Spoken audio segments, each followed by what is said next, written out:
सभी को जय यीशु। पवित्र वचन कहता है, मांगो और तुम्हें दिया जाएगा, ढूंढो और तुम्हें मिल जाएगा, खटखटाओ और तुम्हारे लिए खोला जाएगा। प्रार्थना केवल शब्दों का दोहराव नहीं है, यह हमारे हृदय की गहराई से निकली हुई एक पुकार है। यह ईश्वर के साथ हमारी आत्मा का संवाद है। मांगो का अर्थ है कि हम अपनी आवश्यकताओं, चिंताओं और आकांक्षाओं को ईश्वर के सामने समर्पित करें और यह स्वीकारें कि हम अपनी जरूरतों के लिए उन पर निर्भर हैं। ढूंढो का अर्थ है कि हम सत्य और ज्ञान की खोज में लगे रहें। यह हमें ईश्वर के वचन और मार्गदर्शन के लिए उत्सुक बनाता है। खटखटाओ का अर्थ है कि हम दृढ़ता और धैर्य के साथ प्रार्थना करते रहें और यह विश्वास करें कि ईश्वर सही समय पर द्वार जरूर खोलेंगे।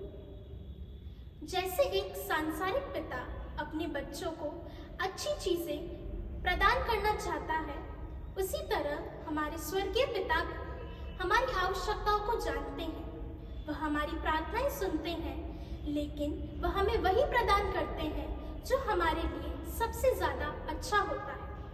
इसी तरह ईसा मसीह ने हमें एक स्वर्णिम नियम सिखाया है, जो कि इस प्रकार है, दूसरों से अपने प्रति जैसा व्यवहार चाहते हो, तुम भी उनके प्रति वैसा ही व्यवहार करो। यह हमें दूसरों के प्रति सहानुभूति और करुणा दिखाने के लिए प्रेरित करता है।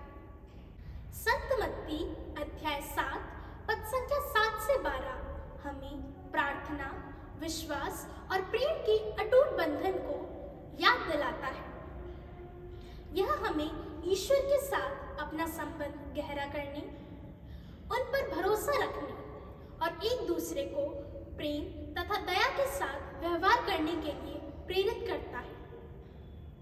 आइए 40 के इस पवित्र काल में हम इन सिद्धांतों को अपने जीवन में अपनाएं और ईश्वर के प्रेम और कृपा के वाहक बने।